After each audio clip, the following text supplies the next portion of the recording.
მოგესალმებით, მოძრაობა სოციალური დემოკრატიისთვის წარმოგიდგენთ მორიგ 27-ე პოდკასტს და ამ შემთხვევაში კიდევ ერთხელ ვსჯელობთ განათლების პოლიტიკის საკითხებზე. ჩვენი სტუმრები დღეს არიან ჩვენი ძვირფას წევრები, ნათია მჟავანაძე, განათლების პოლიტიკის სპეციალისტი და გიორგი ჟავახაძე, მასწავლებელი და ტიგრან ტარზიანი, ასევე ჩვენი ერთ-ერთი მნიშვნელოვანი წევრი, რომელიც განსაკუთრებით ისაუბრებს ეთნიკური უმცირესობების საკითხებზე. ჩვენ ვიცით, რომ ეხლა მიმდინარეობს ეგრეთ წოდებული განათლების რეფორმა და მათ შორის ძალიან საინტერესოა, რომ პრაქტიკულად თქვათ ამ რეფორმაშიც უკვე დოკუმენტურად, რომელიც აი სულ რაღაც გუშინ გამოქვეყნდა, ეროვნული კონცეფცია, იქაც პრინციპში ამ ჯგუფზე ეთნიკური უმცირესობების და ისედაც ბევრ სხვა საკითხზე არაფერი წერია. მაგრამ სანამ ამ რეფორმაზე და მის შინაარსზე და მის ბუნებაზე გადავიდოდეთ, ნათია შენგან რომ დავიწყოთ, ჩვენ გქონდა სულ ცოტა ხნის წინ 24 იანვარს განათლების საერთაშორისო დღეს, განათლების პოლიტიკის ფორუმი, სადაც ერთი მხრივ თქვათ რაღაცა ფართო საზოგადოებას შევხვდით, მათი მოსაზრებებიც მოვისმინეთ და ძირითადად სასკოლო განათლების დონეზე, საკითხებზე, მაგრამ არა მხოლოდ ადრეულ საფეხურზეც ვილაპარაკეთ და მეორე მხრივ ჩვენი ხედვა წარვადგინეთ, რა ვიცი, მე ესე ვფიქრობ, რომ ისტორიულადაც ვის თუ არა სოციალ-დემოკრატებს გვაქვს სათქმელი განათლების პოლიტიკაზე და რეფორმაც, თქვათ, თუ რაიმე იყო რეფორმა, ალბათ აი 18-21 წლებში რაც განხორციელდა, იმას შეიძლება დავარქვათ, კი არა და უნდა დავარქვათ, ხოლო ეს ეხლა უფრო რაღაც დეკორაციული ხასიათის ცვლილებები არის. პოლიტიკის ფორუმზე რომ გვითხრა, თქვათ, მის შინაარსზე, რა საკითხები განვიხილეთ და მოკლედ ასევე ჩვენი რაღაცა ხედვებიც რომ წარმოადგინო და მე უკვე გადავალთ უშუალოდ ამ ცვლილებებზე, რაც დაანონსებული არის განათლების სისტემაში. მადლობა, გამარჯობა. ამ ფორუმზე საინტერესო იყო ის, რომ რაღაცნაირად მართლა მრავალმხრივი ჯგუფები იყვნენ წარმოადგენლები, რომლებსაც ეხებათ ეს განათლების სისტემა და ერთი ნიშანდობლივი, ბევრ რამეზე ვისაუბრეთ, მაგრამ ერთი ნიშანდობლივი რაც იყო, არის ის, რომ რასაც ადამიანები ასახელებენ პრობლემად და ეს ადამიანები არიან მშობლები, მოსწავლეებიც მათ შორის და მასწავლებლები აცდენილია იმასთან, რაზეც სახელმწიფო გვეუბნება, რომ არის პრობლემა და რაზეც ცდილობს ფოკუსირება სხვადასხვა დოკუმენტით, მათ შორის, რასაც ეძახიან კონცეფციას და რომელიც პრინციპში კრიტიკას ვერ უძლებს, იმიტომ რომ არის რაღაცა სურვილების სია, რომელიც საიდან მოდის, ზუსტად არ ვიცით. თუმცა ვიცით, რომ სხვა მიზნები შეიძლება ქონდეს, ვიდრე მაინც განათლება.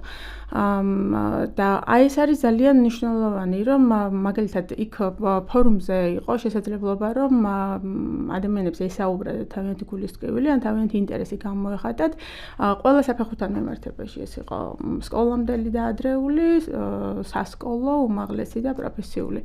თუმცა აი სასკოლოსთან მიმართებაში ითქვა ის, რომ რაღაცნაირად ეს სასკოლო განათლება აი ამ დიდ სისტემაში არის ამოვარდნილი და თითქოს რაღაცნაირად ისე ხატავენ, რომ ეს სისტემა უნდა იმოდეს და იმართება უმაღლესი განათლების ლოგიკით. ანუ ყველაფერი ხდება იმისთვის, რომ მომზადო უმაღლესი განათლებისთვის და აი ამ საუბარში აღმოაჩენ, რომ ის რაც თავისთავად ძალიან მნიშვნელოვანი მიზანია ზოგადი განათლების, ხო? საერთოდ ამოვარდნილია და არ ფიგურირებს, არ არის მნიშვნელოვანი და მოსწავლეებიც გრძნობენ ამ სხვათა შორის. აი ძალიან ბევრს საუბრობდით იმაზე, რომ თითქოს მე-10 კლასამდე რაღაცა მეტნაკლებად საინტერესო ცხოვრებაა სკოლაში და მე-10 კლასის მერე არც მიუხედავად იმისა, რომ ინტერესი შეიძლება ბავშვების მხრიდან იყოს, რაღაცა არც სკოლა არის მოწადინებული და არც მშობლები არ ხედავენ პასუხისმგებლობას არ სთხოვენ სკოლას. უბრალოდ კი სთხოვენ, მაგრამ აი ესეთ მასშტაბურად არა, რომ ბავშვის რაღაცა ესე მრავალმხრივ განვითარებაზე იზრუნოს ისევ. და ყველაფერი პარალელური სისტემები არის, მთელი სისტემა ამზადებით იმისთვის, რომ ვინც მოახერხებს და დაიქირავებს კერძო რეპეტიტორს და მერე თქვა გარანტირებულად იფიქრებს, უფრო მეტად გარანტირებულად იფიქრებს უმაღლეს განათლებაზე და დაიწყოს მომზადება. ერთი კიდევ მნიშვნელოვანი რამ რაც ითქვა არის ის, რომ სკოლაში ადამიანები, ვინც მუშაობენ და ვინც უნდა ქმნიდნენ სასკოლო სისტემას, არიან რაღაცნაირად დეჰუმანიზებულები, იმიტომ რომ წლების მანძილზე მათი პროფესია, მასწავლებლებს გულისხმობ ამ შემთხვევაში, მათი პროფესია რეგულირდებოდა რაღაც ლოგიკით. და რაღაც მოთხოვნებს უყენებდნენ. ფორმალურად მოთხოვნა იყო, რომ რაღაცნაირად პროფესიული განვითარება და მუდმივი პროფესიული ზრდის სტიმულები მიეცათ მასწავლებლებისთვის და ეს რაღაცა ამ ბავშვების საჭიროებებს, მისწრაფებებს დამთხოვოდა, მაგრამ იმდენად სწრაფად იცვლებოდა, იმდენად არალოგიკურად იცვლებოდა და ბოლო ცვლილებებით საერთოდ ეს ამდენი წლის ნაგროვები, კრედიტები და ესენი რა ქვია, წყალში გადაუყარეს მთლიანად და უთხრეს, რომ ისევ საათობრივი დატვირთვის ლოგიკით აგინაზღავრებთ შრომას. ეს ერთის მხრივ შეიძლება ვთქვათ რაღაცნაირად ეს არის რა ქვია სხვადასხვა მხრიდან განვიხილოთ, მაგრამ ერთი მნიშვნელოვანი რაც ნიშანდობლივი და იმ ჯგუფის დინამიკიდან და დისკუსიებიდან გამოიკვეთა არის ის, რომ ადამიანები აღარ გრძნობენ პასუხისმგებლობას, ვეღარ გრძნობენ პასუხისმგებლობას იმაზე, რაც ხდება სკოლაში და ვეღარ გრძნობენ ამ სისტემის ნაწილად თავს, არიან დემოტივირებულები და რაღაცნაირად ვერ ხედავენ ბმას იმასთან, რასაც სახელმწიფო სთხოვს მათ როგორც პროფესიონალებს და იმასთან, რაც ხდება საკლასო ოთახში. ეხლა მე ძალიან ბევრ რამეზე ვილაპარაკე და კონცეფციაზე ნაკლებად, მაგრამ ეს იყო, თქვა და ყველაზე ისეთი მნიშვნელოვანი გულის ტკივილი. და ნუ მესამე მშობლების პერსპექტივაც რომ თქვა, არის ის, რომ თანამედროვე სკოლა თავისი ორგანიზებით და იმ პროცესებით, როგორც მიდის ეს ყველაფერი, არ უზრუნველყოფს იმას, რომ ჯერ ერთი მშობელი ჩართული იყოს შინაარსობრივად მნიშვნელოვნად, იმიტომ რომ სასკოლო თემი მშობელსაც მოიაზრებს. და მეორეს მხრივ არ ითვალისწინებს არანაირად იმ სოციოეკონომიკურ მდგომარეობას, რაშიც ოჯახები არიან. მაგალითად, არის სკოლები, სადაც ბავშვების ესე იგი ცვლები არის შეჭრილი, იმიტომ რომ სისტემა, ინფრასტრუქტურა ვერ უძლებს ამ დაწოლას. საერთოდ არ არის ბმა განსაკუთრებით ურბანულ სივრცეებში არ არის და ამ შემთხვევაში თბილისზე უფრო ვილაპარაკეთ, იმიტომ რომ წარმომადგენლობა უფრო თბილისიდან იყო. თქვა როგორი არის მოსახლეობის სიმჭიდროვე მაგალითად და საჭიროება და რა შესაძლებლობები აქვს სკოლებს. და ის რომ მაგალითად შეიძლება თუ თქვა დიდი შემოსავალი არ აქვს მშობელს და რაღაცა სხვა სერვისებით ვერ სარგებლობს, ფაქტობრივად აი ძალიან მნიშვნელოვან ასაკში მყოფი ადამიანები იძულებული ხდებიან, რომ არ იმუშაონ, ან თქვა რაღაცა სხვა რაღაცები არ აკეთონ, იმის გამო, რომ სასკოლო გრაფიკი მათ ასე რა ქვია, აი ამ შესაძლებლობებს ვერ უზრუნველყოფს, მოკლედ, რომ ალტერნატიული რაღაცები აკეთონ, დასაქმდნენ, თავიანთი შესაძლებლობები განვითარონ. ახალგაზრდა ადამიანებზე ხო საუბარია, ყველაზე ისეთი მნიშვნელოვანი წლები აქვთ და ეს სკოლა ამას ძალიან ნაკლებად და პრინციპში რაც გამოიკვეთა არის ის და ეს ვიცოდით კიდევაც, რომ ჩვენთან საჯარო განათლება არ არის ნაკლებად ხარჯიანი. შეიძლება უფრო ხარჯიანი, შეიძლება ჩვენ მსმენელს გაუკვირდეს, მაგრამ მშობლები ამბობენ ხშირად, რომ ვერ არ აქვს შესაძლებლობა ისარგებლონ საჯარო განათლებით, იმიტომ რომ იმდენად ეზრდებათ ხარჯი, ძიძა სჭირდება და დამატებით სერვისები სჭირდებათ, რომ ვერ სარგებლობენ ამ სერვისებით და უწევთ შედარებით საშუალო ან დაბალფასიან კერძო სკოლებიც სარგებლობა, რაც თავისთავად ესეთი პრობლემა. ხო, კი ბატონო, და კერძო სკოლებიც ანუ მზარდი არის. ერთი ანუ ასევე რაზეც ვილაპარაკეთ, ხო, ლოგიკა როგორი არის, ვთქვათ, თვითონ განათლების სისტემის მოწყობის, ხო, და ნუ რაზეც, რა ვიცი, წლებია უკვე ლაპარაკი მიდის, ეს არის პარტიული კონტროლის პოლიტიკა, ხო, განათლების სისტემა უფრო ამ ჭრილში განიხილებოდა და მეორე ვთქვათ ეს იყო მაინც აი თუნდაც მასწავლებლების ანაზღაურება ეხა როგორც შეიცვალა ხო ან პროფესიული განათლება მაინც საბაზრო ლოგიკა არის ხო განათლებაში ძირითადად არა უმაღლესშიც და სასკოლო დონეზეც ხო თუნდაც ეს საათობრივ დატვირთვაზე მიბმა ანაზღაურების და ასე შემდეგ მაგრამ ნებისმიერი ლოგიკით რაც დადასტურებულად შეგვიძლია ვთქვათ არის რომ ესე იგი შრომითი პირობები განათლებაში არის ყველაზე ესეთი შეურაცხყოფელი პირდაპირ შეიძლება დავარქვათ, იმიტომ რომ ყველა სხვა სექტორთან მიმართებით ყველაზე დაბალი ანაზღაურება არის, ყველაზე უარესი სიტუაცია ამ ხრივ სკოლამდელში არის და მეორე უკვე სასკოლო და შემდეგ უმაღლესი და გიორგი, ესე შენ რო ვიხარ მასწავლებლის პერსპექტივიდან მართლა ერთი მხრივ შენ შეფასებაც თქვათ აი ამ ეგრეთ წოდებულ რეფორმაზე როგორ უყურებს სახელმწიფო ამ შემთხვევაში მასწავლებლებს, იმიტომ რომ ჩვენ ხედავთ რაღაცა ესეთ დეკორაციულ შეხვედრებს, სადაც განათლების მინისტრი დადის და რეგიონებში ხვდება მასწავლებლებს და ერთი აი რაც ნათიამ აღნიშნა ხო რომ ეს მასწავლებლებს ხედავთ თქვა პასუხისმგებლობას ვერ გრძნობენ, მაგრამ მეორე არის რომ მათ აღარ შეჯერათ რეალურად აი ამ რეფორმების ხო იმდენად უკვე ბევრი აქვთ ნანახი ხო ყოველი მინისტრი ახალ რაღაცა რეფორმას აანონსებს და ეს ასე დაკარგა საერთოდ ამ ცნებამ კი აბსოლუტურად ხო და გახდა რაღაც რიგითი დავალებასავით რიგითი გამოწვევასავით ასე ვთქვათ რა მოგესალმებით დიდი მადლობა იმისთვის რომ ინტერესდებით ამ თემით და ასეთ სივრცეში მაინც გვაქვს მასწავლებლებს ფართოდ საუბრის შესაძლებლობა. პირველ რიგში რაც ვიტყვი ეს არის რომ ადამიანი რომელიც შედის განათლების სფეროში როგორც მასწავლებელი ასე ვთქვათ თუ მხოლოდ რაღაც მოვალეობის მექანიკურ მოხდას არის ხახავს მიზნად და ცდილობს დააკვირდეს პროცესს აი ცოცხალი სისტემის ფუნქციონირების აუცილებლად შეამჩნევს მის ხასიათს როგორია საერთოდ რა. ხა რა შეგვიძლია ჩვენ ვთქვათ ხო რა დაღიქმება დღეს სკოლა პრინციპში იმ სოციოეკონომიკურ მდგომარეობაში რომელშიც ჩვენ ცხოვრობთ. სამწუხაროდ ჩვენ არ ვცხოვრობთ სოციალისტურ სახელმწიფოში, რომელიც ასე ვთქვათ, ერთი მხრივ წაახალისებდა, ყველა დარგს სახელმწიფოს შემადგენლობის და მერე შესაბამისად ამასთან ბმაში განათლების სისტემასაც, ხო? ამ ჩვენ ცხოვრობთ რაც ძალიან ვიწრო კაპიტალისტური იდეოლოგიის მქონე სახელმწიფოში, საბაზრო ეკონომიკაში და აქედან გამომდინარე ეს აისახება თავიდანვე სკოლაზეც. ხა რას გულისხმობ კონკრეტულად რომ ვთქვა? ნახეთ, ის რომ ჩვენს განათლების სისტემაში არის პრობლემები, გავყოთ დავუშვათ ორ ნაწილად, ხო, არის სადღაც სოციალური მეცნიერებები და მეორე მხრივ აი საბუნებისმეტყველო და ტექნიკური მეცნიერებები, ხო? მოდი ასე შევხედოთ, ანუ თუ ჩვენ ვცხოვრობთ საბაზრო ეკონომიკის ლოგიკაში, მაშინ გარკვეულწილად ხო უნდა არსებობდეს მოთხოვნა ამ სფეროებზე, ხო? აი მაგალითად, როდესაც იარსებებს მოთხოვნა საინჟინრო საბუნებისმეტყველო მეცნიერებებზე, მაშინ შესაბამისად სკოლები ამას იგრძნობენ, სისტემა ცოცხალი მექანიზმია მართლა და შესაბამისად მე აისახება ამაზე. მეორე მხრივ სოციალურ მეცნიერებებს რომ მივადგეთ, ჩვენ სერიოზული პრობლემა გვაქვს ტექსტის გააზრებასთან, ხო? ეს კვლევებით დასტურდება სამწუხაროდ და როგორც იქნა, ყველამ გაიგო ეს ამ ქვეყანაში. თუმცა სად არის პრობლემა? ანუ ამის აღმოფხვრაში.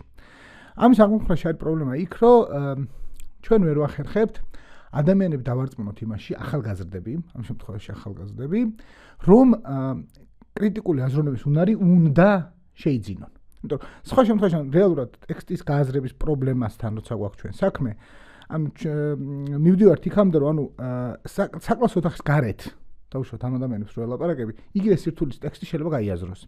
როდესაც ფორმალურ ლოგიკასთან აქვს საქმე, იქ უჭირს დავუშვათ რა. იმ მარტივი მიზეზის გამო რომ ვერ ხდება რომელი მექანიზმით უნდა იმუშაოს. აქედან გამომდინარე ხა ჩვენ რაზე შეიძლება ვისაუბროთ. ჩვენ შეიძლება ვისაუბროთ იმაზე რომ რეალურად ჩემი აზრით პირადად და ამას ჩემზე გამოცდილი მასწავლებლებიც როცა ამბობდნენ ხშირად მიჭირდა ხოლმე ეს დაჯერება, მაგრამ მე როცა მე თვითონ შევხვდი, დავიჯერე მართლა, რომ სისტემაში ადამიანები რომლებიც ამ რეფორმებს ნერგავენ თუ ხშირ შემთხვევაში იწერენ სხვადასხვა ქვეყნებიდან, ეს ხო ძალიან სერიოზული პრობლემაა, იმიტომ რომ ეს დაახლოებით არის იგივე იყიდო ტანსაცმელი, რომელიც შენი ზომა არ არის და ეცადო ჩაიცვა.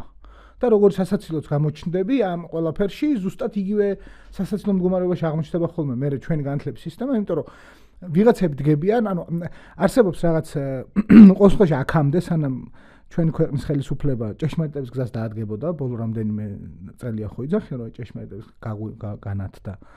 იქამდე როგორ მუშაობდა ხო ყველაფერი სახელმწიფოში, რომ არსებობდა დიდი საფინანსო ორგანიზაციები, მსოფლიო ბანკი, აზიის განვითარების ფონდი თუ ასე შემდეგ, იქიდან ჩვენ ვიღებდით ფულს იმისთვის, რომ რაღაცა ტიპის პროექტები განგვახორციელებინა, ანუ გზის მშენებლობიდან დაწყებული განათლების სისტემით დამთავრებული. წერდით რაღაცა პროექტს, რომ აი ეს გვინდა გავაკეთოთ, ამისთვის მოგვეცით ფული. მერე ვიღაცა ტიპებს იყვანდნენ განათლების სამინისტროდან, რომლებსაც ამ პროექტის განხორციელება დაევალებოდათ, ხო? და ეს ადამიანები ამაზე მუშაობას რო იწყებდნენ, ხვდებოდნენ, რომ იმის რეალურად დაწერა, რაც არის საჭირო, მოითხოვს გაცილებით დიდ შრომას, იმიტომ რომ ამას სჭირდება კვლევები, ამას სჭირდება ანალიზი უზარმაზარი, იმიტომ რომ ეს ანუ ფაქტობრივად ჩვენ რო სწორ განათლების სისტემა დაწერო, დღესაც რო დაწერო ძალიან სწორ განათლების სისტემა არ ნიშნავს ეს, რომ 10 წლის მერე ის იმუშავებს. ანუ 10 წლის მერე შეიძლება ახალი განათლების სისტემა უნდა დაწერო, იმიტომ რომ ადამიანები იცვლებიან, საზოგადოება იცვლება, ყველაფერი იცვლება, მით უმეტეს თანამედროვე სამყაროში. ამიტომ ამას რახან ვერ ახერხებდნენ, იმიტომ რომ ამის ფული არისო და სპეციალისტები უნდა თუ მეორე საკითხი, იმიტომ რომ არც არ უცდიათ. ამიტომ ცდილობდნენ რაღაცა მზა შაბლონები აიღოთ, რომელიმე სხვა ქვეყანაში ან 2, 3, 5 ქვეყანაში არსებული გამოცდილებები და ესენი გადმოეთარგმნათ, გადმოენერგათ, ასე ვთქვათ და მე ამ ნათარგმნი განათლების სისტემით გაგვეგზელებინათ ცხოვრება. ან მეორე პრობლემა იყო ის, რომ ის დიდი საფინანსო ორგანიზაციები, რომლებიც ამ ფულს გვაძლევდნენ, ჩვენ არ გვენდობოდნენ, რომ ჩვენ მოვახერხებთ რამე ნორმალურ სისტემის დაწერას და დავუშვათ 2 წელიწადში და 3 წელიწადში თავიდან არ იქნებოდა და ამიტომ გვეუბნებოდნენ, რომ აი აქ ამ ქვეყანაში, X ქვეყანაში ამანი მუშავა და მოდი აი ეს გადმონერგეთ. როდესაც ამის კეთებას ის დავუშვათ რაღაცა რეფორმა მეტნაკლებად განათლების სამინისტროს აზრით შესრულდა. ხო, მე ეს ყველაფერი ხომ უნდა დანერგო, ანუ ასწავლო მასწავლებლებს, ახალი ტიპის მუშაობა, ასე შემდეგ, ასე შემდეგ, ასე შემდეგ.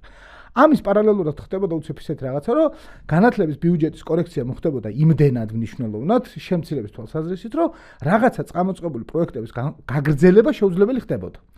ამიტომ ეს პროექტი ჩერდებოდა განხორციელების ეტაპზე და შესაბამისად რაღაცნაირად აი ზედმეტი ნაგავივით რჩებოდა ამ განათლების სისტემაში. ანუ გარკვეულწილად სისტემამ გაიგო რომ ეს რეფორმა ხორციელდება, მაგრამ მე ვერ გაიგო განხორციელდა თუ არ განხორციელდა. ანუ ამის მიხედვით უნდა იმუშაოს თუ რა ახლა სისტემამ ეს ვერ გაიგო, უშუალოდ ცოცხალმა ორგანიზმმა, ანუ სკოლა, მასწავლებელმა, ბავშვმა, სკოლის ადმინისტრაციამ და ასე შემდეგ. ანუ ეს არის იმდენად დამაბნეველი გზა, რომელიც ამ სისტემას მე ჭედავს ძალიან და ანუ ეს დაახლოებით მე მინდა აუხსნა ადამიანებს, რომლებიც შეიძლება მშობლის პერსპექტივიდან უყურებენ სკოლას და დაუშვათ არ არიან უშუალოდ ამ ცოცხალი ორგანიზმის და პირდაპირ შემიძლია უთხრა რომ ეს მართლა არის ჩვეულებრივი სისტემა, რომელშიც თუ შენ ზედმეტ გადატვირთულობას შეიტან, ის გაეჭედება სადღაც და ვეღარ გაიგებს გზას საით გააგრძელოს. ხო, ეს ხდებოდა რეალურად ყოველთვის.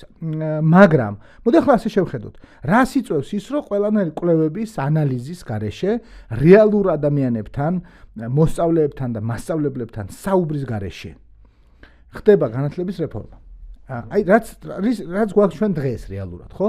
ხა მე ეს გუშინდელი დოკუმენტი არ წამიკითხავს, მაგრამ წავიკითხე წინა დოკუმენტი, რომელიც არის როგორი რაღაცა, ეცი და მართლა უბრალო ერთი კერძო პირი ფიზიკური ადამიანი არ იკადრებს ისეთ დოკუმენტის მომზადებას მეორე ადამიანისთვის, რაც მათ წარმოადგენს გუშინდლამდე, ანუ იმიტომ რომ ეს იყო 7 გვერდი რეალურად, ანუ მთელი ზოგადი განათლების სისტემა იყო 7 გვერდი. რომელშიც არც არანაირი ციფრი არ ეწერა, არანაირი კვლევა, არანაირი მეთოდოლოგია არ იყო მოყვანილი, მიზეზები არ იყო ამის დასახელებული, ანუ რატომ ვიცვლებით. ხო, ანუ ეს ხო უნდა გამაგებინო არა, რომ რა არ მოგწონს, რატო ვიცვლებით. და რაც ყველაზე მნიშვნელოვანია, თქვენ ინფრასტრუქტურაზე ისაუბრეთ, ეს ძალიან საგრძნობია, როდესაც სკოლაში ხარ. განსაკუთრებით ალბათ საჯარო სკოლებში, იქიდან გამომდინარე, რომ მე მაგალითად არ მახსენდება, თუ ვცდები ბოდიშს მოვიხდი, მაგრამ არ მახსენდება დავუშვათ დამოუკიდებელ საქართველოში აშენებული იყოს თანამედროვე ტიპის ახალი დიდი საჯარო სკოლა. მე ასეთ რამე არ მახსენდება. ბოლო წლებში დაიწყეს რეორგანიზაცია, ხო, ანუ რეკონსტრუქცია ამ ძველი სკოლების და რაღაც. შესაბამისად ეს ვერ პასუხობს, ანუ ცოცხალი განათლების პროცესს. იქიდან გამომდინარე, ხა შეიძლება ვიღაცამ თქვას ეგეთი რაღაცა, რომ ხა თუ ვინმე სწავლა უნდა ისწავლის ყველგან, ანუ კი გასაგებია, მაგრამ ეს შეიძლება ვთქვათ ერთეულ ადამიანებზე რა, მაგრამ როდესაც ბავშვი უკვე ეჩვევა და უშუალოდ რაღაცა ის რომ არსებობს ტექნოლოგიური პროგრესი, არსებობს ინფორმაციის მიღების ვიზუალური და აბსოლუტურად სხვა მეთოდები, რომლებიც მისთვის შეიძლება უფრო სახალისოც იყოს, მისი გონების უფრო მისაღები იყოს და შენ მე ამას ვერ სთავაზობ განათლების სისტემაში, ხო, მოდის ისევ რაღაცა ცივ კედლებთან, ცარიელ კედლებთან, სადაც შეიძლება ყველაზე კარგ შემთხვევაში 70-იან წლებში გამოცემული პლაკატი ეკიდოს. ანუ ამასთან რო აქვს შეხება, ეს მე მის დამოკიდებულებასაც ძალიან არასერიოზულს ხდის. და იქვე მასწავლებლების мотиваციაზეც ვიტყვი და იცით რა არის, ეს არის აბსოლუტურად მართალი. ჯერ ერთი მასწავლებლებს აღარ აქვთ სისტემის არათუ იმედი, საერთოდ ვერ ხვდებიან სისტემასთან ურთიერთობა, რაში გამოიხატება საერთოდ, იმიტომ რომ რეალურ გადაწყვეტილებების მიღებაში მათ არავინ არ თავს. არც კაი დავუშვათ არ არის გადაწყვეტილების მიღებაზე საქმე. მაგალითად გერმანიაში მე ვიცი რომ განათლების ექსპერტები, ყველა საფეხურის განათლების ექსპერტები მუშაობენ განათლების კომიტეტთან ერთად და განათლების კომიტეტზე იმათი სიტყვა კი არ არის უფრო მნიშვნელოვანი, ვინც კანონს იღებს. არამედ იმათი სიტყვა, ვინც უშუალოდ ეს კანონი უნდა შეასრულოს მერე. და ეს ადამიანები წერენ, მერე ისინი უბრალოდ ამას იურიდიულ ფორმას აძლევენ, ასე ვთქვათ, და მერე ეს მიდის განხილვაზე რა. ჩვენთან ასეთ რამე უბრალოდ მე არ მგონია რომ ან თუ არიან, ისევე არიან ადამიანები, რომლებიც იქ არიან უბრალოდ ფორმალობისთვის და მორჩილებისთვის და რაღაც. ერთი არის ის რომ ამას ვერ ხვდებიან საერთოდ განათლების სისტემა. განათლების სისტემასთან ურთიერთობა მათთან არის ურთიერთობა დაახლოებით რაც არის პოლიციასთან თავიდან ბოლომდე რა, რომ თითქოს შეუნდა გასწავლოს უბრალოდ ვიღაცამ მოძრაობის წესები. და მე რაღაცა დოკუმენტები უნდა შეგავსებინოს ამ რამდენიმე ხნის წინ იყო ესეთი რაღაცა წინა სემესტრის დასასრულს რაღაც დოკუმენტი გამოგზავნეს მასწავლებლებს უნდა შეევსოთ 15 გვერდიანი დოკუმენტი იყო თითოზე 10 შეკითხვა და იცი რა არის ხა რო ხედავ ამას ანუ იბნევი რა იმიტომ რომ არ არის მარტივი შრომა ხა თუ ყველაზე პასუხი უნდა დაწეროთ ამ პასუხისგებლობით არ არის მარტივი შრომა მით უმეტეს როდესაც სკოლაში ისედაც ბევრი საქმე გაქვს მაგრამ ყველა მასწავლებელი დაამშვიდეს რომ არა მან უბრალოდ ეს ჩამოშალ მონიშნო ვეთანხმები ყველაფერში და აღმოჩნდა თურმე რომ ვიღაცა მასწავლებლებმა ან გამორჩათ ეს კომენტარი ან რაღაცა და მართლა რასაც ფიქრობდნენ აი დაწერეს რა გულწრფელად გამოჩნდნენ ენთუზიასტები და დაწერეს ეს და რომ გააგზავნეს განათლების იქიდან დაურეკეს რომ და ჩვენ არ გვაინტერესებს ანუ ეს ახლა თქვენ ხوار გონიათ რომ არსებობს ადამიანებს რომელიც წაიკითხავს შეუძლებელია ხალხო და დაახლოებით საქართველოში არის მგონია 40000-მდე მასწავლებელი რა და 40000-მა მასწავლებელმა ხო ნუ მით უმეტეს აი ეს რომ დაწეროს მართლა ანუ არსებობს მეორე მხრივ ბიუროკრატია რომელიც ამას გაიაზრებს წაიკითხავს არ არის ხო რა თქმა უნდა არა ეს ერთი და მეორე мотиваცია რეალურად აი სკოლასთან მიმართებით ანუ ადამიანები რომლებიც წლებია სკოლებში მუშაობენ ანაზღაურება მათი შრომა რომ აი პირდაპირ მნიშვნელობით არ ფასდება და რაღაცა დაპირდებიან მე მართლა რაღაც მარიოს პრინციპივით რაღაცა ქულები უნდა დააგროვონ მე ეტყვი რომ თურმე ეს არაფერ შუაში არ ყოფილა ის მინისტრმა თქვა რომელიც არ ვარგოდა და ახლა მე ვარ თუ ყველაზე მეტჯერ ხომ განათლების მინისტრი შეგვეცვალა მინიმუმ რაც მე მახსოვს ჩემი თავი 2000 წლიდან მოყოლებული ყველაზე ხშირად განათლების მინისტრები იცვლებიან რა და მაგრამ მაგას გარდაც ეს ადამიანები ვერ ხედავენ თავის შრომის შედეგსაც ანუ ფაქტობრივად ანუ არც ერთ სფეროში ამ ქვეყანაში მდგომარეობა უკეთესობისკენ არ იცვლება ანუ ინტელექტუალური თვალსაზრისით ან ფინანსური თვალსაზრისით არ იცვლება ეს ყველაფერი და შესაბამისად ეს ადამიანები უბრალოდ ფიქრობენ ალბათ რომ რაღაცა ხრამში ყრით ენერგიას რომელიც არ ივსება და ანუ ამ ბავშვებსაც რაღაცნაირად ისეთ ლოგიკით უდგებიან უკვე რომ თითქოს აი ეს არის რომ ზედამხედველობა რომ ამ ადამიანებმა რაღაც ერთმანეთს არაფერი დაუზიანონ და ანუ თითქოს ახლა აი ეს რაღაც პროგრამა არსებობს ეს უნდა ვასწავლოთ და მე ამაზე ცალკე ეროვნულ სასწავლო გეგმაზე ცალკე ვილაპარაკოთ აუცილებლად ეს საერთოდ ცალკე საუბრის თემაა და ნონსენსი არის რაც არის ხო ჩვენი ეროვნულ სასწავლო გეგმა დაახლოებით ესეთი არის ალბათ პერსპექტივა თუ აქვს კი ბატონო კი მადლობა პირიქით და ხო ეროვნულ სასწავლო გეგმაზე სხვა შორის ბევრი კი არ საერთოდ არაფერი არის ნახსენები ამ ეგრეთ წოდებულ კონცეფციაში და მეორე ძალიან საინტერესო ის არის რომ აი ამ წარმოდგენილ რაღაც დოკუმენტში აი 7 გვერდიდან 5 გვერდი ეთმობა პრობლემებს სხვათა შორის და იქ ფაქტობრივად რომ გაეცნოთ, ნუ აღიარებენ, ასე ვთქვათ, რომ არაფერი კარგად არ არის. ანუ ამ სისტემას 13 წლის თავზე არაფერი არ არის, არც შინაარსი, არც ინფრასტრუქტურა, არც შრომითი პირობები, არც პროფესიული განვითარება, არც აკადემიური მოსწრება და მაშინ და ამაზე ვინ იღებს პასუხისგებლობას, ესეც საინტერესოა, ხო, რომ ანუ 13 წლის თავზე რომ ესეთ კატასტროფული მდგომარეობა გვაქვს. კი, ხო, ნუ საოცარი არის და აი მაგ ჭრილში ხა ჩვენ აი ფორუმზე ტიგრან შენც რო ჩაგრთოთ ეხა ფორუმზე ერთ-ერთი რაც განვიხილეთ, რომ დღეს ესე იგი განათლების სისტემა და ამ რეფორმაშიც თქვათ ეს არ ჩანს, არა თუ საზოგადოებრივი ინტეგრაციის რაღაცა როლს ასრულებს, არამედ პირიქით რაღაცა დახლეჩვის და სეგრეგაციის ფუნქციას უფრო ასრულებს, უფრო რაღაცა ელიტისტური არის და ამას თქვათ არაერთი კვლევა ადასტურებს და ხელმისაწვდომობაც თქვათ სხვადასხვა ჯგუფებს ნაკლებად აქვს და აკადემიური მოსწრებაც თქვათ ჩვენ ვიცით რომ თუნდაც მაგალითად ეთნიკური უმცირესობების მნიშვნელოვნად ჩამორჩება ან რეგიონებში დასახლებული მოსახლეობის მნიშვნელოვნად ჩამორჩება თქვა თბილისის მოსწავლეებს და ამას განაპირობებს სოციალური სტატუსი მაგალითად და არა თქვა ის კერძოში სწავლობს თუ საცდალოს და თქვენ როგორ უყურებთ თქვა აი ამ რეფორმას მან აი თუ გქონიათ განხილვები გნებავთ თქვა ჩვენ ცხადია სასკოლო დონეზე უფრო საუბრობთ მაგრამ უნივერსიტეტის პერსპექტივაც საინტერესო იქნება აი რა განწყობები არის მასწავლებლებში ხო ერთი ხრო ჩვენ ვილაპარაკეთ რომ ნდობა ნაკლები არის და არ სჯერათ მასწავლებლებს მაგრამ შენი მხრიდან რომ მოვისმინოთ თქვა უფრო საინტერესო იქნება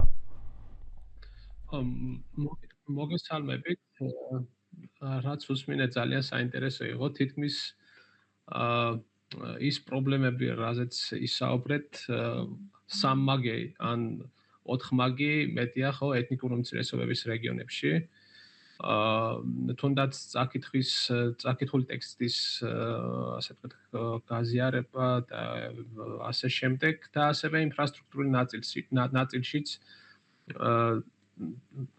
არა მარტო თბილისი ან რეგიონი, არამედ ანუ რეგიონული ადმინისტრაციული ცენტრი და სოფლებს შორისაც ხო ეს მოსწავლეების შესაძლებლობები და ასე შემდეგ მაგალითად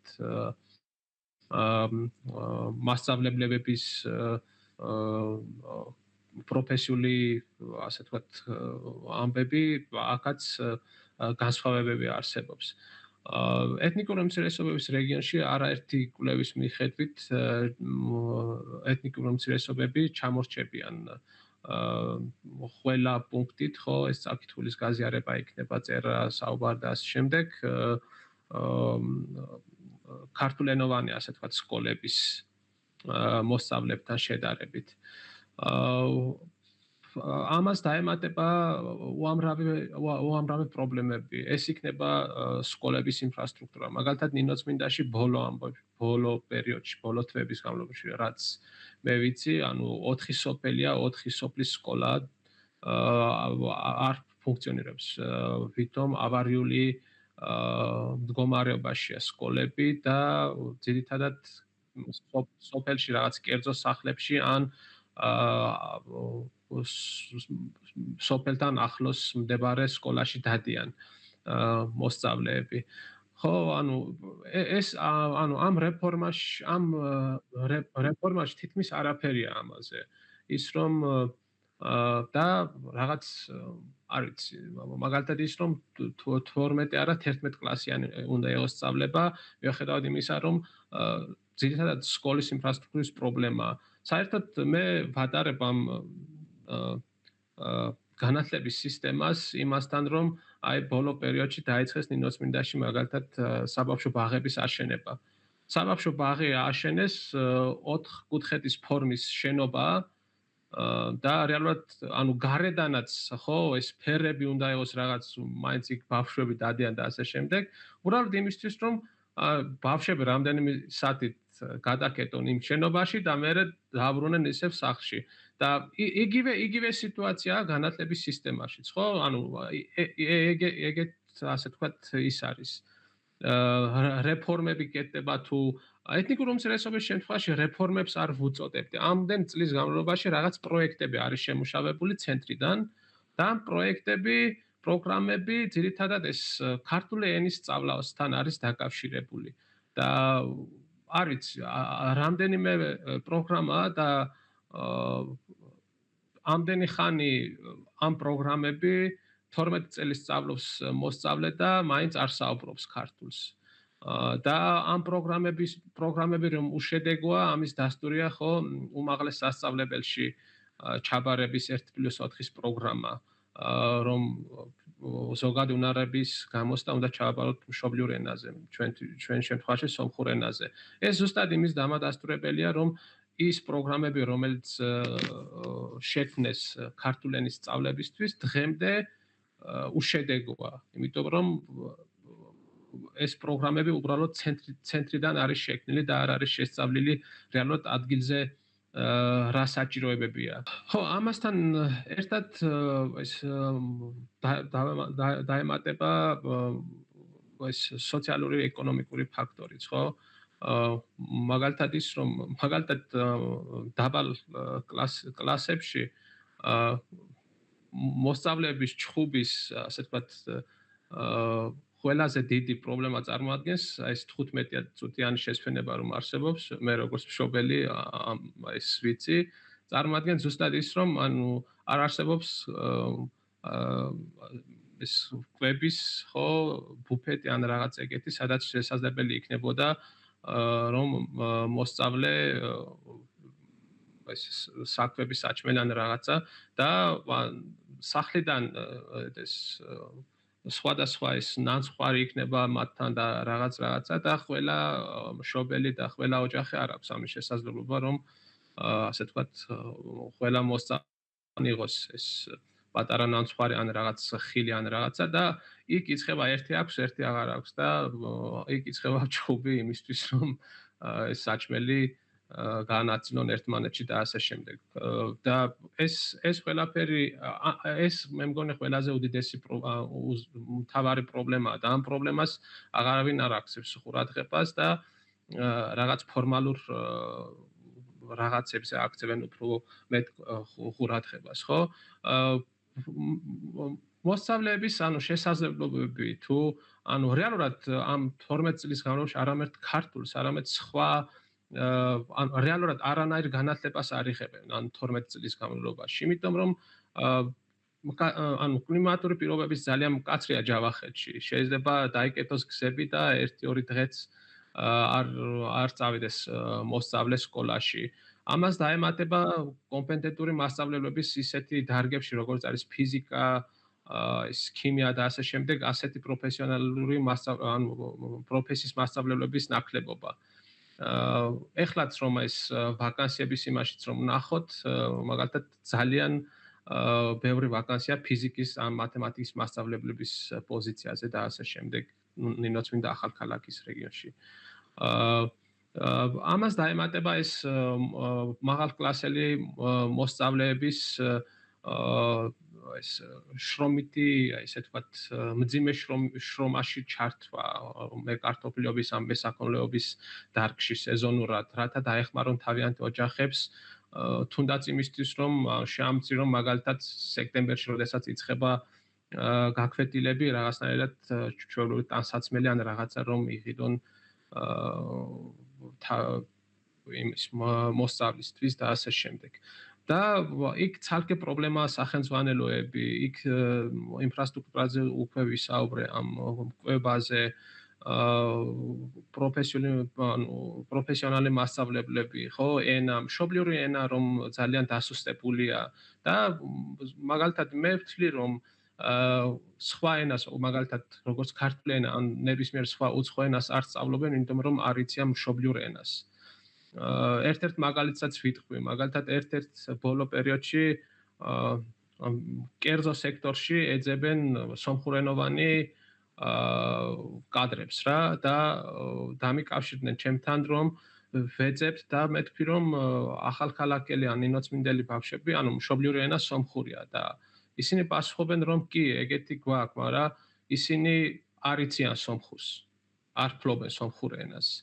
მე თქვი მშობლიური ენაა და უნდა იცოდნენ. თანაც მესმის რატომ არ იციან, იმიტომ რომ ლიტერატურული სომხური განსხვავდება ადგილზე დიალექტური სომხურისგან. და სკოლაში კი არ ისწავლება სათანადო დონეზე, ან მასწავლებლები არ არსებობენ უკვე, იმიტომ რომ ხო ეს უმაღლესი, მაგალითად ქართული უმაღლესი საგანათლებლო დაწესებულებაშიც არ არსებობს, ასე ვთქვათ, მაგალითად არმენოლოგიის ფაკულტეტი ძალიან სუსტია თესეუში და ასე შემდეგ. და ესენი, ანუ ზუსტად ეგ არის რომ, ანუ თუ არ იციან მშობლიურ ენას, ხო, იქ ქართული ენის სწავლაც ან ნებისმიერი სხვა უცხო ენის სწავლება ძალიან რთული იქნება მათთვის. და რეალურად ხო ბოლო ის დავამატებ რომ ანუ რეალურად ამ რეფორმას არანაირი კავშირი არ აქვს იმ პრობლემებთან განათლების სისტემაში, რომლებიც დიდი ხანია ვსაუბრობთ, ხო? წლებია უკვე ვსაუბრობ ამ საკითხებზე და შესაბამისად ეს არც ცვლის განათლების ხარისხს, არც ამ ჩვენ რაც ვისაუბრეთ, არც ამ პროცესებს გაუმჯობესებს. კი ბატონო, მადლობა, ძალიან დიდი მადლობა. აბსოლუტურად გეთანხმებით მართლა, რეალურ პრობლემებთან არაფერი კავშირი ამ ცვლილებებს არ ახლავს, რაც სამწუხარო არის, იმიტომ რომ რაღაცნაირად ეს წლები გადის მართლა და რაღაცა გაშვებული შესაძლებლობების ქვეყანად გადავიქეცდა და ნამდვილად თქვათ მე მაგალითად არ ვიზიარებ იმაზრს, რომ თქვათ განათლებაში ცვლილებების ძალიან ბევრი დრო ჭირდება. მე მგონია რომ ადეკვატური ცვლილებებით ძალიან მალე შეგვიძლია დავინახოთ შედეგები, ხო? თუნდაც თქვენ რაზეც ილაპარაკეთ, ხა მართლა წლებია მინიმუმ 5-6 წელია მაინც მიდის ლაპარაკი სასკოლო კვების პროგრამის დანერგვაზე და ზოგადად აი ჩვენს ფორუმზეც, განათლების პოლიტიკის ფორუმზე ძალიან ბევრი ვილაპარაკეთ სკოლის სოციალურ ფუნქციაზე, ხო? იგივე სასკოლო კვება იქნება თუ განგრძობითი პროგრამები იქნება ეს, ხო, ეგრეთ წოდებული გახანგრძლივებული პროგრამები იქნება, მათ შორის შრომითი პირობები მასწავლებლებისთვის, ხო, იმიტომ რომ შეუძლებელია ხა ამ სისტემაში რაღაცა გარღვევა გქონდეს, როცა მართლა ესეთი არაადეკვატური შრომითი პირობები არის, ხო? პრიორიტეტი ვერანაირად ვერ იქნება განათლების სისტემა, სანამ ეს შრომითი პირობები არ შეიცვლება, მაგრამ მოცემულობა გვაქვს სამწუხაროდ ისეთი, როგორიც გვაქვს, ხო?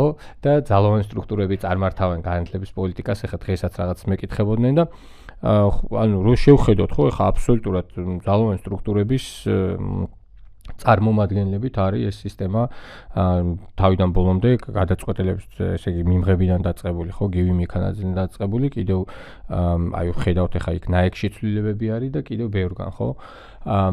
ჩვენ როგორც საზოგადოებამ, როგორც თქვათ მოძრაობა სოციალ-დემოკრატიისთვის და ისედაც ფართო საზოგადოებამ ასევე რა შეგვიძლია თქვათ ამას დაუპირისპიროთ, ხო, იმიტომ რომ ხედავთ რომ თქვათ განათლება არის საკითხი, რაც საზოგადოებას, ფაქტია რომ აინტერესებს, ხო, ყველაზე დიდ ჯგუფს, ხო, ეხლა მშობლები იქნებიან ეს თუ მოსწავლეები თუ მასწავლებლები და რესურსის, თქვათ, ხო, შინამეურნეობებიდან ძალიან დიდი დანახარჯები იდება ამ სისტემაში და აი ჩვენ რა შეგვიძლია რომ გავაკეთოთ იმისთვის, რომ თქვათ ეს სიტუაცია და კონტექსტი შევცვალოთ, ამაზეც საინტერესო იქნება სამივე თქვენგანის მოსაზრება, რაც მარტივი ნამდვილად არ არის.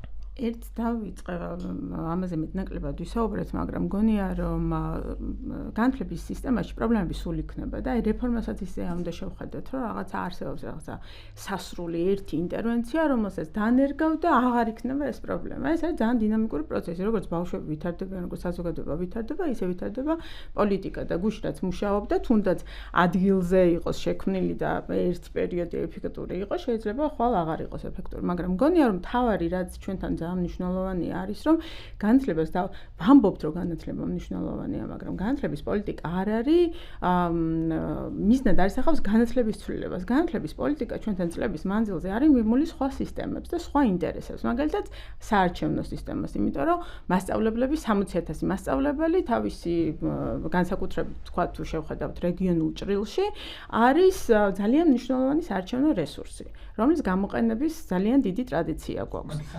კი, რა თქმა უნდა, ხო, იმიტომ რომ ჯერეთი ხო შეიძლება არა მარტო პატრიოტიზმი, ერთადერთი დასაქმებული ადამიანი შეიძლება იყოს დირექტორთან ერთად და მოკლედ იქ აზრის მობილიზება და საარჩევნო ძალის მობილიზება უფრო მარტივად არის შესაძლებელი, იმიტომ რომ უკვე ორგანიზებული თემი არის. და ახლა უკვე ეს რაღაცა პოლიტიკური ადრე თუ თქვა საარჩევნო სისტემების დროს ახსენდებოდა ხოლმე მასწავლებლები და მასწავლებლების პოლიტიკა იცვლებოდა, რომ შევხედოთ, ხო, იცვლებოდა ადგილობრივი ან საპარლამენტო არჩევნების წინ ხოლმე. ახლა უკვე ტოტალური კონტროლი მიდის, დირექტორები ისე შეიცვალნენ და ეს დირექტორების შერჩევის პროცესი იყო სამარცხვინო და ჩვენ ბევრჯერ ვნახეთ კიდევ სხვადასხვა ფორმით როგორ ერევა მაგალითად სახელმწიფო უსაფრთხოების სამსახური და იღებს ინფორმაციას და აგროვებს ინფორმაციას დირექტორების შესახებ. ამიტომ სანამ ეს გარე ლოგიკები უფრო ბუნებრივია რომ თქვა რაღაცა სხვადასხვა სისტემებთან ბმა აქვს განათლების სისტემას და ასე განყენებულად სახელმწიფოში ვერ განიხილავ, მაგრამ სანამ განათლების სისტემის განათლების პოლიტიკის მთავარი ამოსავალი ისევ განათლება არ იქნება. მანამდე ძალიან რთულია სხვა რამეზე საუბარი. მეორე კიდე არის მნიშვნელოვანი, ალბათ ჩვენ ვართ ესეთი ტრანზიციული საზოგადოება და ჩვენთან განათლების სისტემაზე როცა ვსაუბრობთ, აი მშობლის არჩევანზე როცა ვსაუბრობთ ხოლმე, ცოტა რთული საკითხი არის, იმიტომ რომ ჩვენ როგორც მშობლებს, ახლა მე ჩემ თავზე ვიტყვი, გამოცდილი გვაქვს საბჭოთა და პოსტსაბჭოთა სკოლა უფრო ვიდრე თანამედროვე სკოლა. ამიტომ შეიძლება ჩვენ სახელმწიფოს ვთხოვდეთ ისეთ სკოლას, როგორც იყო ჩვენი, მაგალითად, მკაცრი, რაღაცა სახელმძღვანელოზე ფოკუსირებული, ფაქტობრივ ცოდნაზე ფოკუსირებული და ასე შემდეგ. მაგრამ მგონია, რომ თანამედროვე პოლიტიკურმა გაერთიანებებმა, რომლებსაც პარტიები იქნებიან თუ ვისაც ექნება პოლიტიკურ დღის განათლებაში რაღაცა ცვლილებების შეტანის ძალაუფლებაც და ამბიციაც, ალბათ ამაზე უნდა ისაუბროს, ჩვენ უნდა შევქმნათ სივრცეები, სადაც ადამიანები ისაუბრებენ, როგორ ესმით განათლება. იმიტომ რომ მაგალითად ერთ-ერთი პრობლემა რაც აი ამ კონცეფციას ახლავს, რომ ჩემთვის გამაოგნებელი იყო, აღმოჩნდა, რომ ძალიან დიდი გულისწყრომა არ გამოიწვია იმან, რომ მე 12 კლასი შეიძლება დავკარგოთ სკოლაში. და ამას არ მოჰყვა ძალიან დიდი პროტესტი, ნუ ყოველ შემთხვევაში ღია პროტესტი. და ძირითადად უფრო ეს პროფესიულად ვინც ვართ ამ თემასთან, ისინი უფრო ვაპროტესტებთ. აი ეს არის ძალიან მნიშვნელოვანი საკითხი. ჩვენ როცა გვეუბნებიან, რომ მე-11 კლასს ჯერდი განათლება გახდება 11 წლიანი, მერე შემოიტანენ რეპეტიტორიუმს, რომელიც საერთოდ ესე წარმოუდგენელი ფენომენია, ხო? საფუძველშივე სახელმწიფო ამბობს, რომ ეს ზოგადი განათლების არსი საერთოდ არ მესმის, არ მადარდებს და ეხლა ერთ-ორ იმას გადმოგიგდებთ, მართალია 25,000 სტუდენტი ვერ გახდება 13,000 და გახდება ელიტარული, მაგრამ ნუ მე შეგიქმნით რაღაცა ილუზიას, რომ რეპეტიტორებს დაგახმართ სკოლაში. სინამდვილეში სახელმწიფო უნდა მუშაობდეს იმაზე, რომ 12 წლიანი განათლება თავისთავად ძალიან მნიშვნელოვანი იყოს და ამის შემდეგ მიიღოს, ან მაგალითად მეერე გადაწყვიტოს ბავშვმა და კონდეს შესაძლებლობა მაგალითად გაერკვას თავის სურვილებში, ხო? სად უნდა პროფესიული განათლების კუთხით, უნდა უმაღლესი განათლების კუთხით უნდა თუ საერთოდ როგორ ხედავს თავის განვითარებას ამ მთელი ცხოვრების მანძილზე. აი ეს არის თავისთავად სკოლის ფუნქცია. და ეხლა ძალიან ისეთ რაღაცა შეიძლება ფილოსოფიურ რაღაცაზე ვსაუბრობ და არ არის ეს კონკრეტული, მაგრამ მე მგონია, რომ ჩვენ თავარი რა ჩვენ საზოგადოებას განათლებაში გასაკეთებელი აქვს არის ის, რომ განათლებას დაუბრუნდეს თავისი ფუნქცია და თავისი მნიშვნელობა და არ იყოს მიბმული სხვა სისტემებს და სხვა ინტერესებს და მეორე ჩვენ შევქმნათ სივრცეები საგანმანათლებლო, სადაც ადამიანები უფრო მეც გაიგებენ, მაგალითად, რატო არის მნიშვნელოვანი მე-12 კლასის განათლება. რატომ უნდა გქონდეს მეტი ამბიცია მაგალითად და პარლამენტარი, რომელიც ყველანაირი პრივილეგიით სარგებლობს და უკიდეგანო პრივილეგიით, ვერ უნდა გვიბედავდეს და ვერ უნდა გვეუბნებოდეს, რომ მე გაგიუქმებთ უმაღლეს განათლებას, წაგართმევთ ყველანაირ შანსს და იმიტომ რომ მე მჭირდება ბოთლების მბერავი, რომელიც აი პროფესიულ განათლების პროფესიულ განათლებას არანაირად არ ვაკნინებ, მაგრამ იქაც არის რაღაცა გაცილებით მაღალი კომპეტენციების მოთხოვნა ჩვენთან. ბოთლების მბერავები თუ გჭირდება, მაშინ გამოდის, რომ ჩვენ საერთოდ ამბიცია არ გვაქვს განვითარდეთ, გქონდეს აყვავებული ეკონომიკა და მართლა რაღაცნაირად აი ესეთი ფულის გათეთრების სივრცე წარმოგვიდგენია, მაშინ ჩვენი თავი ვინ ვოცნებობთ იმაზე, რომ ჩვენი შვილები იყვნენ, არ ვიცი, მეასე ხარისხოვანი საქმის შემსრულებლები. ბატონო, ხო? გეთახმები ხო ხა პროფესიულ განათლებაზე როცა ვაპრობ და ვინის ქვეყანა ვართ რომ ვამბობ მეღვინეობა პროფესიული განათლების ერთ-ერთი მნიშვნელოვანი მიმართულებაა. ისევ გიორგი, ანუ აი ჩვენ როგორც საზოგადოებამ რა შეგვიძლია რომ გავაკეთოთ, აი მე მაგალითად ერთ-ერთი რაც აი ამ ფორუმს უბრუნდები, ხო ფორუმზე რაც ასევე აღნიშნეთ, რომ მათ შორის თქვათ აი რატომაც აღმოჩნდით ამ მდგომარეობაში, აი ჩვენ გვახსოვს მაგალითად ეხა აი შარშან თქვათ ეს პროტესტის ესეთი პიკი რო იყო, პროფესიული რაღაცა ჯგუფები გამოდიოდნენ ხო და ეს მარშები იყო პროფესიული ნიშნით, ხო და ერთ-ერთი რაც ვერ მოახერხეთ არა მხოლოდ განათლებაში, არის რომ ესეთი პროფესიული გაერთიანებები, დამოუკიდებელი, ძლიერი პროფკავშირი, მაგალითად მასწავლებლის, რომელიც დღევანდელი არსებული პროფკავშირი მთლიანად არის შეზრდილი სახელმწიფოსთან, როგორც უსაფრთხოების სამსახურებთან, ისე განათლების სამინისტროსთან და მათ დაკვეთას ასრულებდა.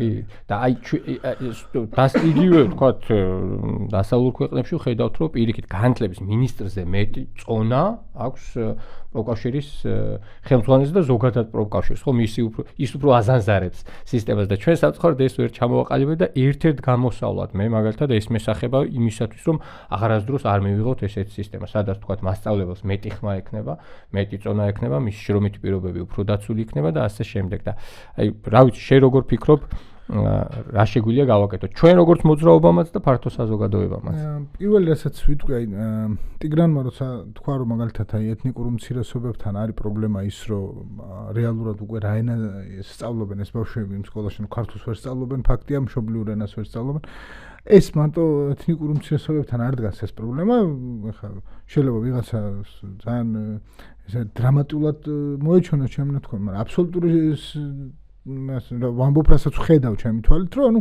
შეიძლება დღეს მე მყავდეს მოსწავლეები რომლებიც აზროვნებენ ძალიან კარგად ანალიტიკურად მაგრამ როდესაც იმ აზრს გამოთქვამს ის რასაც ლაპარაკობს ის ქართული არ არის ანუ ქართულ სიტყვებს ამბობს კი ბატონო აზრი გასაგებია მაგრამ ეს არ არის ანუ ენა რომელზეც ჩვენ მეტყველებთ ანუ ეს არის რაღაცა სხვა ენა რომელსაც არ აქვს გრამატიკა ხო და ამაზე ხშირად მიფიქრია რომ აი როგორ შეიძლება ეს რაღაცა მოხდეს საერთოდ ან რა შეიძლება მე ამას დაუპირისპირო რა იმიტომ რომ ფაქტი არის ერთი რაღაცა რომ ხა ამ რაღაცა თანამედროვე სოციალურ ქსელებთან და ამ ყველაფერთან მცირე რიცხოვანი ერები ცოტა დავმარცხდით იქიდან გამომდინარე რომ ნუ ეს რასაც ქვია სოციალურ მედიის შინაარსი ნუ იქმნება რა თქმა უნდა იმენებზე რომლებიც განსაკუთრებით მრავალრიცხოვანია ნუ ეს ბავშვები რა თქმა უნდა ამას ითვისებენ და მე ანუ იმ ლოგიკით იწყებენ აზროვნებას და მე ანუ ამ ლოგიკაზე როდესაც მეტყველებს მე შენთვის სამეტყველო ენაც ეს ხდება უბრალოდ ქართულად ამბობს იგივე ლოგიკის წინადადებებს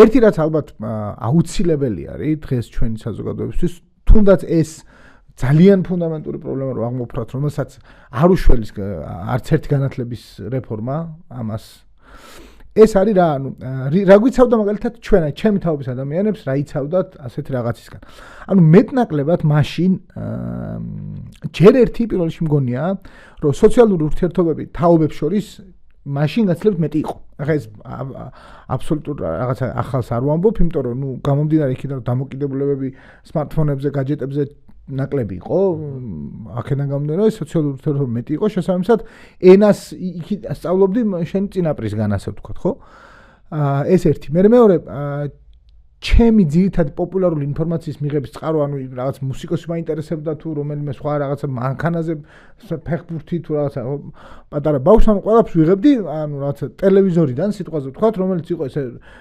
რეგლამენტირებული კორექტირებული ტექსტი რომელიც მე მელაპარაკებოდა იმ ენაზე რომელინაც არის ჩემი მშობლიური ენა დღევანდელი ახალგაზრდა ამას ასე არ აკეთებს რა თქმა უნდა ტელევიზორს ალბათ საერთოდ არ უყურებენ მათი ძირითადი ანუ წყარო ინფორმაციის რასაკვირველია არის სოციალური ქსელები რა თქმა უნდა ეხლა ამაზე რატო ვამახვილებ მე ყურადღებას უბრალოდ აი მასწავლებლებს ეს კარგად გაიგებენ თუ იმას უკითხავს ამ ბავშვებისთვის აი რა დროს ატარებენ ისინი განათებულ ეკრანთან ზოგიერთის დრო ადის 10 საათზე 11 საათზე ხო დღის განმავლობაში ანუ ეს განსაკუთრებული დამოკიდებულების შემთხვევაში თუმცა 6 5 7 ანუ ერთი ის დრო რასაც ისინი სკოლაში ატარებენ მეორე მხრივ ატარებენ ჩართულ ეკრანებთან ანუ აი რაღაც ძალიან სწრაფი ვიდეოების ყურებაში ხო აქედან გამომდინარე ანუ ეს ძალიან რეალური ძალაა იქიდან გამომდინარე რომ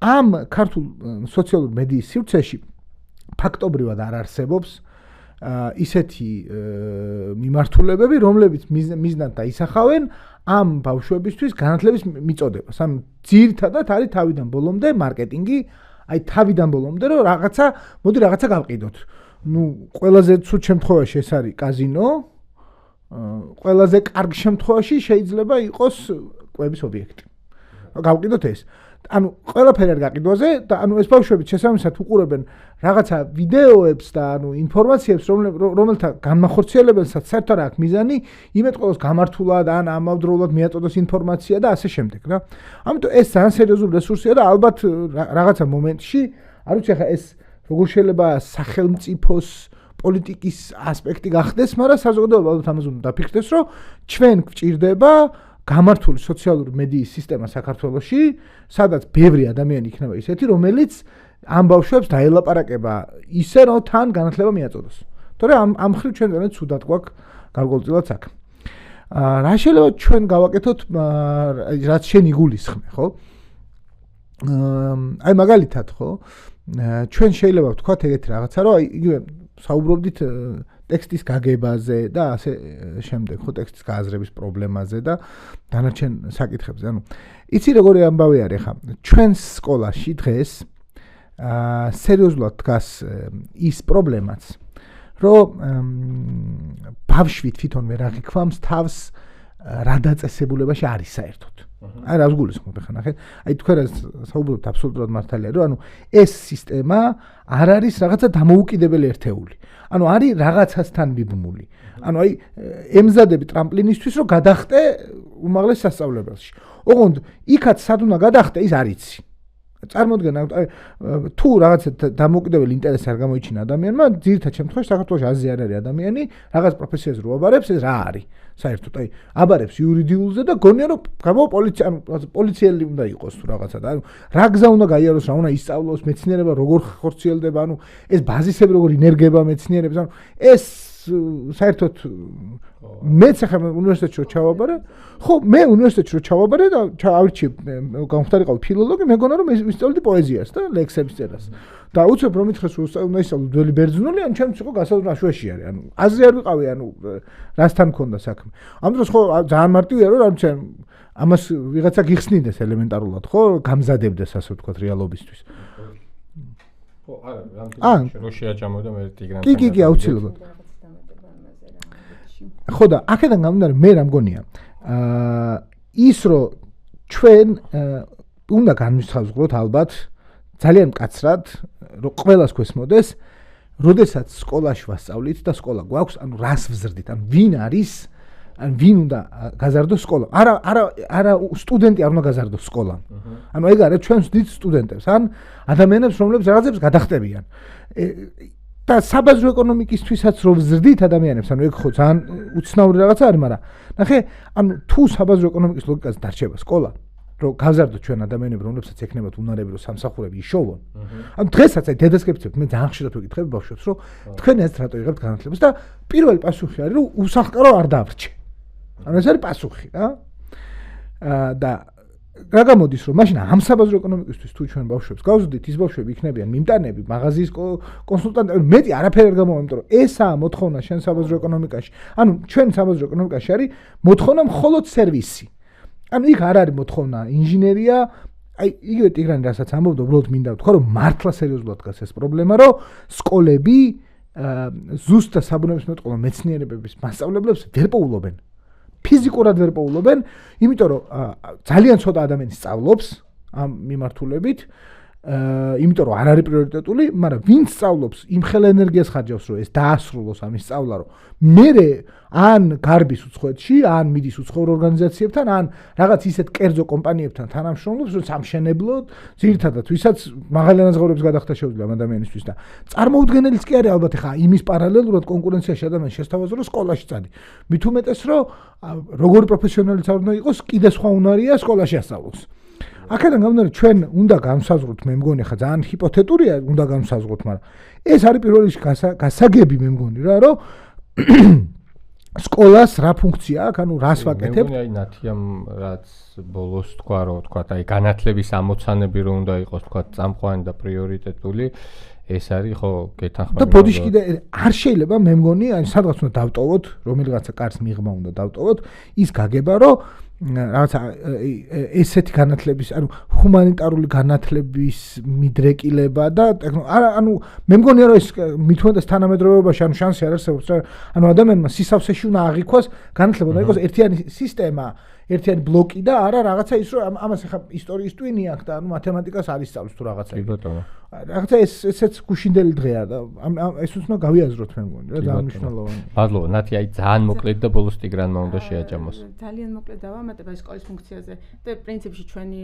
პროგრამის ერთ-ერთი ამოსავალი ეს არის თანამონაწილეობითი გადაწყვეტილების მიღება, ხო? ეს რატომ არის მნიშვნელოვანი? იმიტომ რომ ეს ერთის მხრივ დემოკრატიული არის. იმიტომ რომ ყველას აქვს თავისი რაღაცა წვრილი შეტანის ფუნქცია, მაგრამ მეორე არის რომ სკოლას აქვს კიდევ ერთი გარდა ვთქვათ აკადემიური ფუნქციის ის ბავშვები აი ამ სისტემაში გაცილებით უფრო მეტ სწავლობენ, ვიდრე საგანი არის. ისინი სწავლობენ სოციალურ ურთიერთობებს, ისინი სწავლობენ სახელმწიფოსთან დამოკიდებულებას. და თუ ეს სისტემა ანგარიშვალდებული იქნება მათ მიმართ, აი კრიტიკული აზროვნება რომ ასწავლეს. თუ სკოლა იქნება აი ამ ვერტიკალზე უბრალოდ დავალებების შემსრულებელი და ის არ იქნება ადგილზე, დირექტორს არ ექნება თავისი რაღაცა პოზიცია, მყარი, ხო? მასწავლებლები ვერ იქნებიან აი ამ სისტემის თანაშემომქმედები, ბავშვი ვერ ისწავლის იქ ისეთ უნარებს ვერ დაეუფლება, რაც თანამედროვე საზოგადოებისთვის არის საჭირო.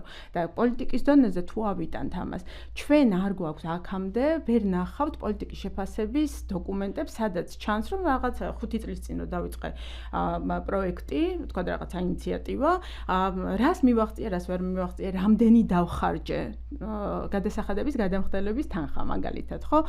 და აი ეს ძალიან მნიშვნელოვანია, თუ ჩვენ მოვახერხებთ, რომ შევქმნათ სისტემა საზოგადოებაში, ოდესღაც, სადაც სახელმწიფოსაც მოთხოვთ პასუხს იმ ინტერვენციებზე, რასაც ის ახორციელებს ჩვენი ფულით და ამავდროულად სკოლაში სკოლა გათავისუფლდება და გახდება შემოქმედებითი სივრცე, ეს ძალიან ხანგრძლივი და უფრო მდგრადი განვითარების, იმიტომ რომ აი მაგალითად ტიგრანი რასაც ამბობდა, რატომ არ ეთნიკური უმცირესობებით დასახლებულ რეგიონებში სკოლებს კიდევ დამატებითი ფუნქცია აქვს, დამატებითი გამოწვევა აქვს. რატომ უნდა იმართებოდეს ისინი იმავე ლოგიკით, რომ როგორც იმართება მაგალითად ძირითადად ქართულ. ან მაგალითად ინკლუზიური განათლება. ყველაზე მეტად ზოგადად აი ჩვენ სისტემაში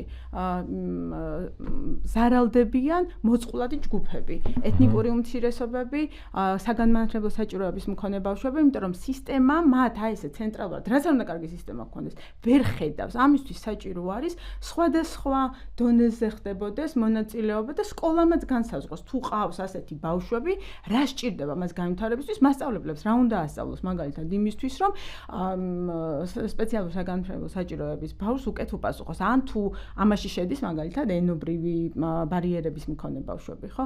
აი ეს ძალიან ესეთი კომპლექსური, შეიძლება ძალიან ჰიპოთეტურად ჟღერს, მაგრამ ძალიან გაკეთებადია და გაცილებით უფრო მდგრადი არის, ვიდრე ახლა ის სისტემები, რაც გვაქვს გვერდში. არა, ხო, მეც ეგრე მგონია, მე მგონი პასუხისმგებლიანი პოლიტიკა ასეთი არის, იმიტომ რომ სხვანაირად მართლა არის პოპულისტური და არაფერი შედეგი იმას არ მაქვს. ტიგრან, მოკლედ შენც რომ შეაჯამო, შენ როგორ ფიქრობ, გვაქვს მოცემულობა როგორიც არის, ძალიან სამწუხარო, აი ეს რეფორმა მიმდინარეობს, ეგრეთ წოდებული გუშინაგერ ეს კონცეფცია დაიდო, შენი პერსპექტივიდან რა შეიძლება გავაკეთოთ, თუნდაც აი იმ საკითხების კიდევ უფრო მეტად დღის წესრიგში წამოსაწევად, რაზეც შენ ისაუბრე.